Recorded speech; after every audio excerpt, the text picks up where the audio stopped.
This week's 1044 is brought to you by Chevron Delos 600 ADF Ultra Low Ash Diesel Engine Oil. It's time to kick some ash. What Millennials and Gen Zs are looking for out of a trucking career.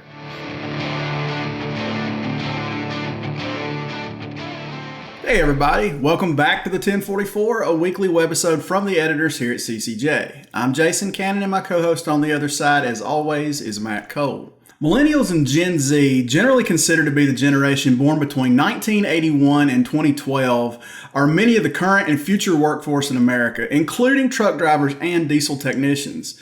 With trucking's aging workforce in particular, it's important for fleets to understand what motivates these two generations when it comes to selecting a career path. The American Transportation Research Institute released in July new research titled Integrating Younger Adults into Trucking Careers.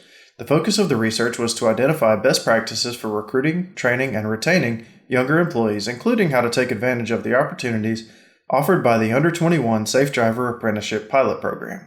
We spoke with Alex Leslie, a research analyst with ATRI, who talked about the goals of the research and what ATRI found is most important to recruiting, training, and retaining Millennials and Gen Zs.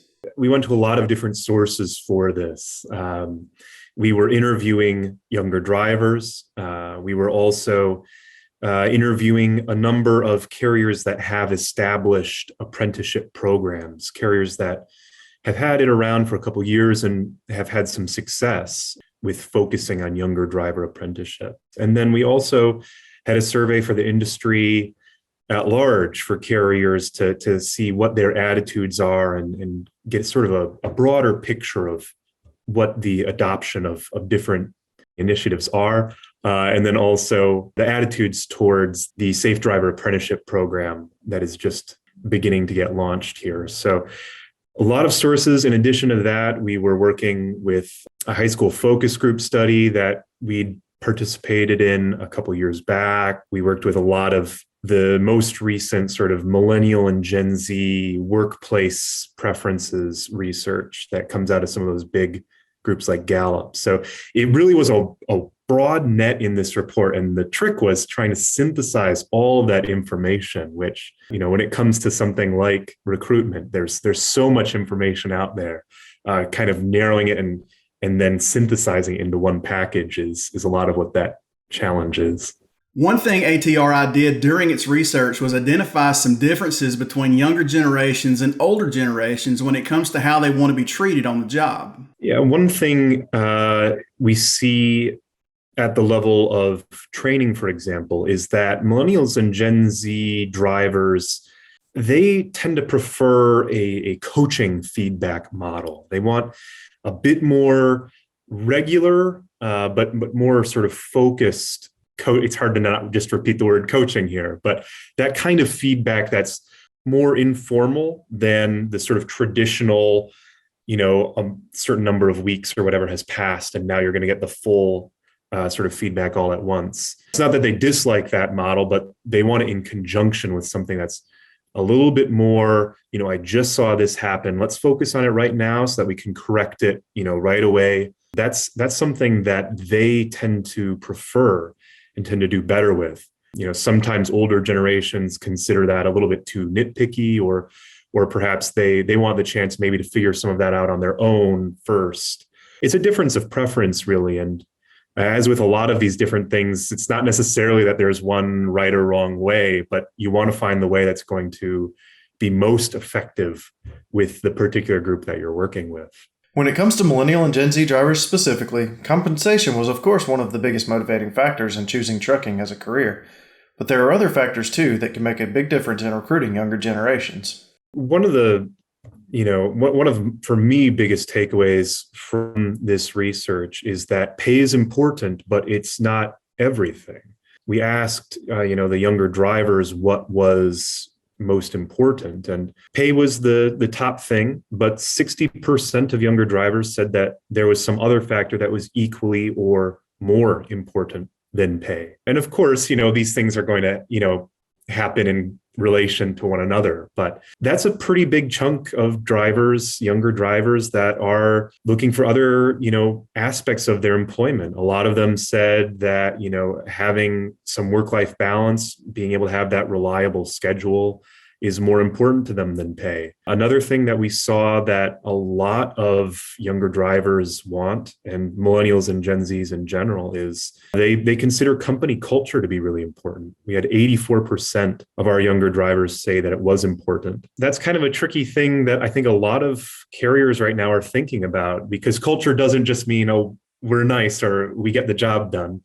Culture has to be something a little bit more specific than that in order to really be like a rallying point for employees. It has to be something that a set of values or practices or policies that actually set you apart from your peers. And what we find is that is not just a benefit for recruitment, but it's also a way of retention. Not every driver is going to click with every culture. And the priorities are not going to be aligned with everyone, but sort of accepting that that's going to be the case and still saying, well, this is who we are. The drivers that do click are going to be more likely to stick with you. Those strategies are going to really depend on what it is that you focused on. We know that some carriers, for example, sat down and said, having regular schedules or having scheduling flexibility, that's a challenge, but we want that to be a big priority for us. And that's going to be something that appeals to a driver who, says that work-life balance is more important to me than pay. We have carriers who have been really shifting, for example, their bonus structure to put a lot more emphasis on safety. And that's, again, a kind of choice where you can't do everything. If you tried to, it would be sort of overwhelming. You'd kind of be all over the place. But by setting those priorities and then not being afraid to really lean into those priorities, to really stand by them, is, I think, probably the best general advice that we found.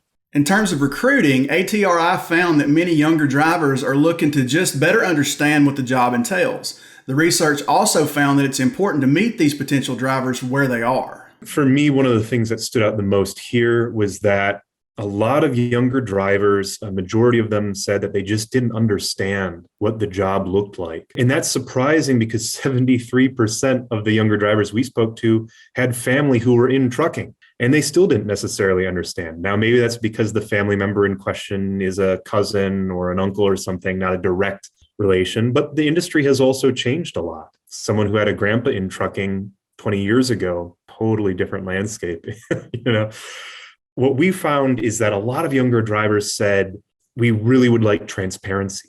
We would like more carriers to put out there, what does it look like to be a driver? What will my responsibilities be? And not just what will they be tomorrow, but maybe what they'll be 2 years down the line. And being able to actually publicize that information. Younger drivers, when they first enter the industry, they're not going to be familiar with the forums, the Facebook groups, some of the places where we see a lot of recruitment take place. It might mean going to different social media sites, and it might mean something like having a dedicated web page that's really just focused on younger drivers. Again, if you really want more younger drivers in your company, targeting them specifically is a great way to both communicate the fact that you want them and also help them actually find you. It's something very simple, and yet it's something that can really go a long way and something that, can really help iron out some of the uncertainty from, an individual who's maybe 20 years old and they've got a lot of options and they're not really sure what it is going to look like. Getting trucking as a career option in front of students who have yet to decide their career path is also important. And we'll hear more from Alex on that after a word from 1044 sponsor, Chevron Lubricants. Protecting your diesel engine and its aftertreatment system has traditionally been a double-edged sword. The same engine oil that is so essential to protecting your engine's internal parts is also responsible for 90% of the ash that is clogging up your DPF and upping your fuel and maintenance costs. Outdated industry thinking still sees a trade-off between engine and emission system protection, and Chevron was tired of it. So they spent a decade of R&D developing a no-compromise formulation. Chevron Lubricants developed a new ultra-low ash diesel engine oil that is specifically designed to combat DPF ash clogging. Delo 600 ADF with OmniMax technology cuts sulfate ash by a whopping 60%, which reduces the rate of DPF clogging and extends DPF service life by 2.5 times. And just think what you can do with all the MPGs you're going to add from cutting your number of regens. But Delo 600 ADF isn't just about aftertreatment. It provides complete protection, extending drain intervals by preventing oil breakdown. Before, you had to choose between protecting your engine or your aftertreatment system, and now you don't. 600 ADF from Delo with OmniMax technology, it's time to kick some ash. Yeah, there's a couple, I think, general good rules of engagement here. One of them is that you have to first make partnerships with, whether it's, school board, principal, or even the teachers themselves. Without a relationship there, without a sort of understanding on both sides, even sort of, right, getting your flyer into a guidance counselor's office might not go anywhere.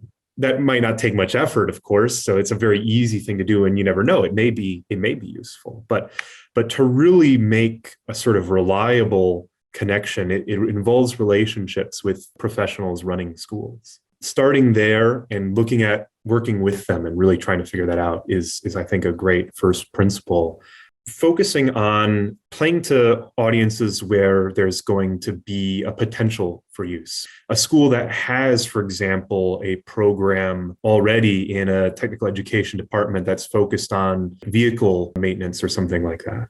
It should come as absolutely no surprise that when it comes to training younger drivers, or any driver for that matter, the trainers themselves make all the difference. The linchpin to the whole training system is trainers and mentors. Younger employees said that their favorite thing about the programs when it went well was their mentors or their trainers. They loved having mentors. If they had one mentor, they wanted two. If they had two, they wanted three. They're really eager for that mentorship connection. And they're looking for any way they can get it, even sort of in informal contexts. That was one thing we heard from a lot of younger drivers, where they said, every time I get the chance to work with a veteran driver, I learned some of their sort of unique individual strategies, and everyone has their own. And the more of those that I can see, the more I can figure out, the more I can develop my skills, but the more I can figure out what kind of driver I am. So making those opportunities available, certainly in the sort of official mentor level, but also promoting those connections at some of a more informal level is the biggest recommendation that we can make. And that might be something like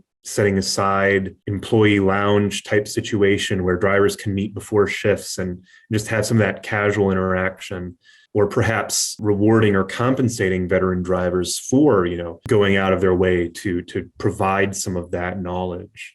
Younger drivers also shared that when it didn't go well, trainers were potentially one of the more limiting factors, and not so much the individuals themselves, but the younger drivers felt that there were cases where trainers didn't seem to have been sufficiently trained themselves in the act of training.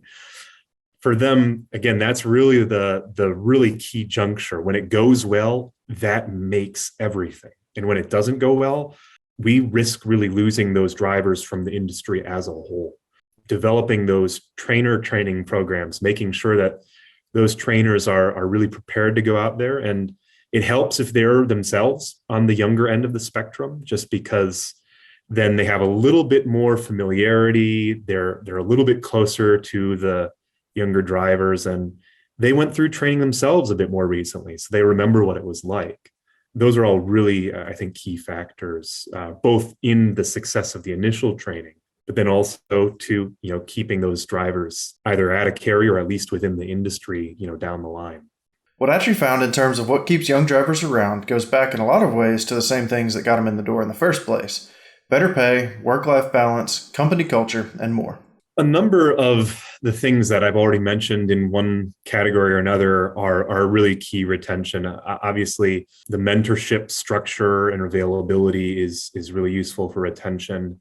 The several points we've discussed on company culture are really key to retention. One factor that I guess we haven't maybe touched on quite as much yet is that a lot of younger drivers, and this is true of Millennials and Gen Zs overall, they're thinking a little bit longer term. They're thinking career path. They're thinking about skilled work and developing and growing those skills. They want to be with a carrier who is going to help those skills grow and develop over time. And they want to be with a carrier who they feel like their career will develop. That can look a lot of different ways depending on the individual that you're speaking with. And so I think it's useful for carriers to kind of consider options there. Some drivers, for them, that might mean driving different kinds of routes over time, different kinds of trips. It might mean that they might at some point be interested in non-driver roles. It might mean that, they want to be a trainer, or that they want to have some of that role and have some of that responsibility within the driver community there. These are all different ways that a career path begins to evolve. And I think that this is one thing that a lot of younger drivers said, that they were interested in the stability. They were interested in growing, and ways that carriers can really promote that and to show that they are committed to drivers or technicians as well, right? A carrier that has, in-house shops, if they're committed to getting those technicians certified at the top level to, continue that advancement as much as possible, those technicians are more likely to stay because they know that the carrier is committed to them. They know that the carrier will continue to be committed to them, and they feel like they haven't dead-ended in a particular location, which is one reason why employees will jump ship sometimes, just because they feel like I've kind of already reached the top of what I can do here. So that, I think, perspective is one really important aspect of retention, in addition to some of these other practical aspects that we've talked about, which can also be stuff like flexibility on the schedule and things that we also discussed earlier, like communication, being able to feel like you know where the company's going, and also that the company cares what you think about where it's going. That's it for this week's 1044. You can read more on ccjdigital.com, and as always, you can find the 1044 each week on CCJ's YouTube channel. And if you've got questions, comments, criticisms, or feedback, please hit us up at 1044trucking@gmail.com or give us a call at 404-491-1380. And until next week, everybody stay safe.